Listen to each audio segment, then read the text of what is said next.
What's up, guys? So 1.01 is out, and instead of overpowered, over-armored, idiot-proof heavy tanks, we get a new medium tank branch in the Italian tree, and we get a new game mechanic called auto-reloading, which is pretty much an auto-loader that keeps reloading constantly, unless you're firing your gun. In this video, we're going to be looking at the P.44 Pantera, Tier 8 Italian medium tank. And as always, before shit hits the fan, let's talk about the stats.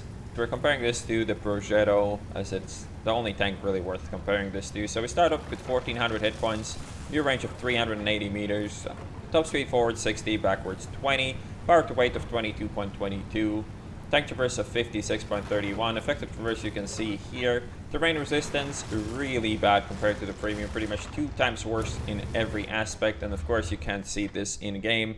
So go fuck yourself. Gun elevation 20, gun depression 8, turret traverse 33.37. When it comes to the gun, so obviously we have the auto reloader. I think this DPM number is if you keep your clip full and just use the last shot. So 1877. That's actually not half bad for a tier 8 medium, and that kind of separates this tank from the higher tier Italian medium. So damage per shot 240, penetration 212. The reload time goes from 10.5 to 9.59 to 10.7. With a rammer, all these numbers go down, and the last shot reload is 6.9. So compare this to other autoloaders, it's actually really good DPM if you can keep the magazine topped off. The clip size is 3, potential damage in the clip is 720. Interclip reload is 2.5 seconds, a really big difference here from the premium, which unloads in 2 seconds. Aiming time 2.01, accuracy open to 32. Soft stats once again worse than on the premium. Pretty good shell velocity at 1050 meters per second, but you get pretty bad shell cost of 435 per 240 damage. Is not that great. So I'm gonna go ahead and say it right away. I think the P.44 Pantera is probably the best tier 8 medium that is not a premium, and I'm pretty sure the Prokhorovka is still better in pretty much every way. But other than that, like if you had to pick any premium or any medium tank that isn't a premium, I don't think there's even anything really competing with this. Maybe a T-44, but the T-44 loses a lot of pen and stuff, and yeah, this tank is really powerful in the way it works. So the main advantages of the auto reloading obviously is to be able to keep your DPM up and you don't have to worry about going for the long reloads. The massive downside is that the clip damage is not that high of 720. Not pretty much only the T69 has you know, magazine size close to this, and that is not really a very powerful tier 8 medium tank anymore.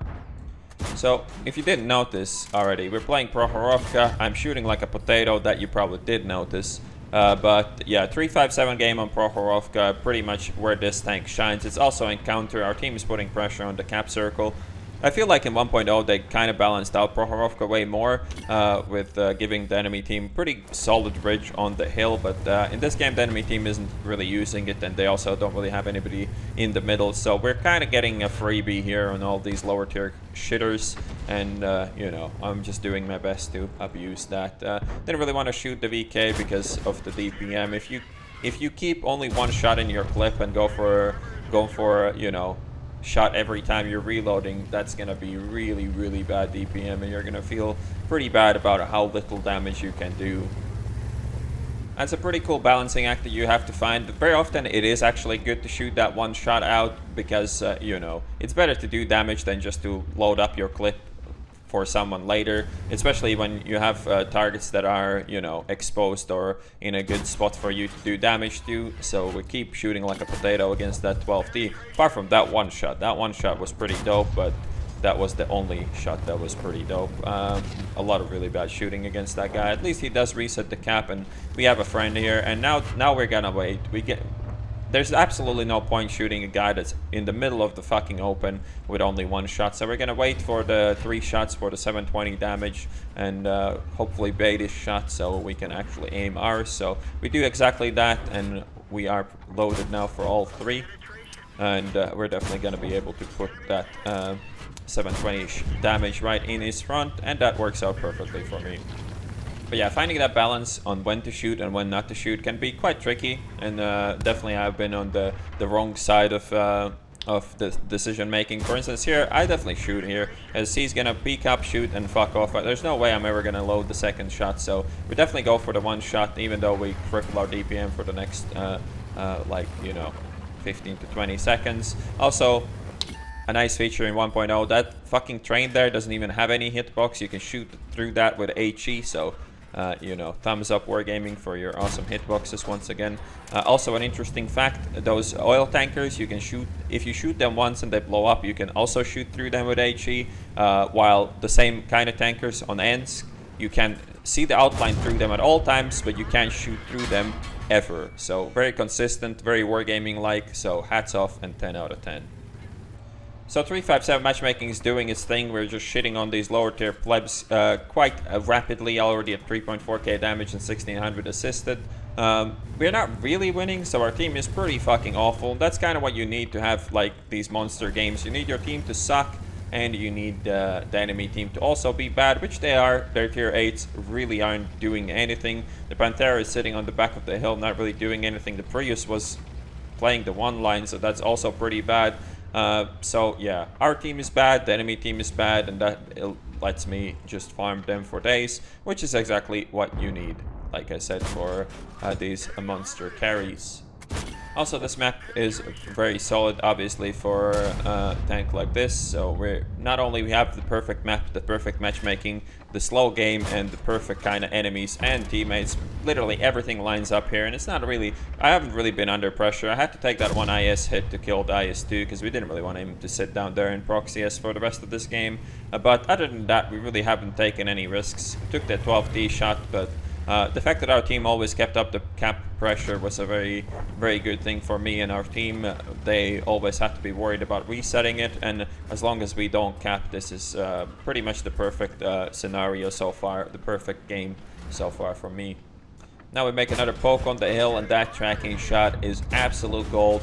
Completely wrecked enemy Pantera with that tracking shot. So that's another tier 8 disposed of, and they only have the Prius left, which is probably going to be my next target. We're probably going to try to shoot him here once from this angle, waiting for that third shot to reload, since he's not really showing any interest of moving. So we do pick that damaging shot up, and now I can go for him with a 3-shot clip. I can't kill him, and as long as I can hide for the from the T-3485M, I should probably just go for it, finish off the Prius, and then take back the full middle control and the full map control, as that is, you know, generally how you win on this map.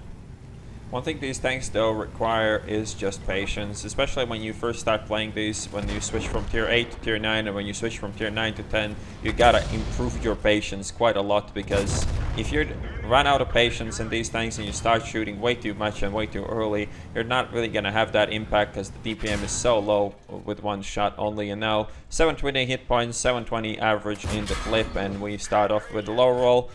We continue with a low roll, and can we get another low roll? Yes, we can.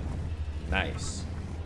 But obviously, because of auto reloading, we're not really gonna get that punished here for that. If I was playing like a Lorraine and low rolled that so badly, I would have cried every time pretty much. But because of the auto reloading, we are definitely able to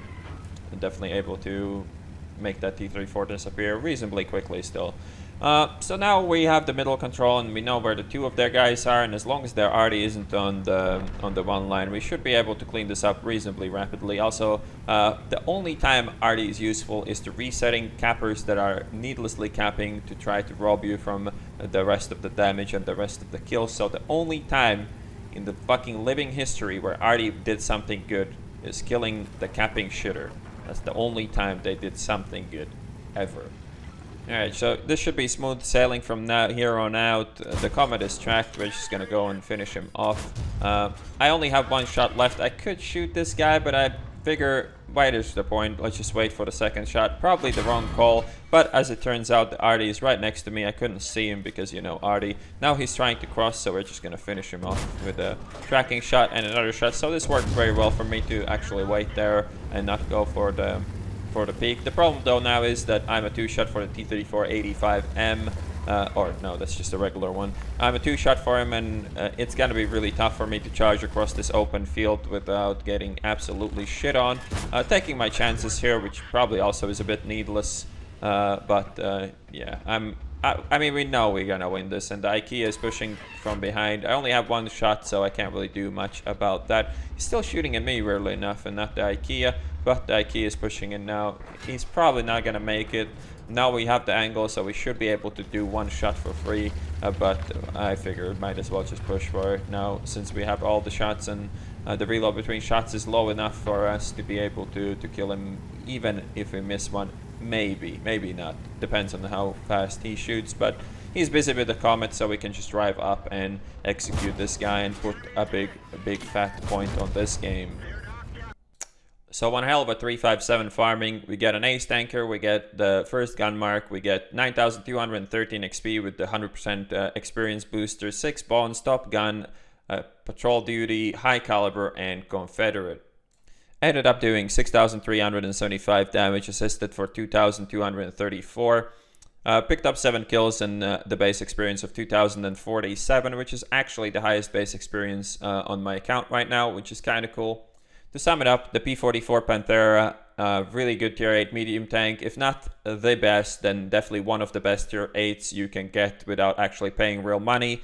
It does require some skill and getting used to on how to play it. Not in that game that we just played. That was just tier 6 farming. That wasn't all that difficult to pull off. But overall, the tank definitely has some thought behind it. And I actually like the auto reloading mechanic. I don't think it's absolutely overpowered, and it is nice to see a competitive medium tank introduced in the game in 2018 instead of some over-armored bullshit fucking TD or heavy tank once again. I hope you guys enjoyed this review, and I'll see you on the next one.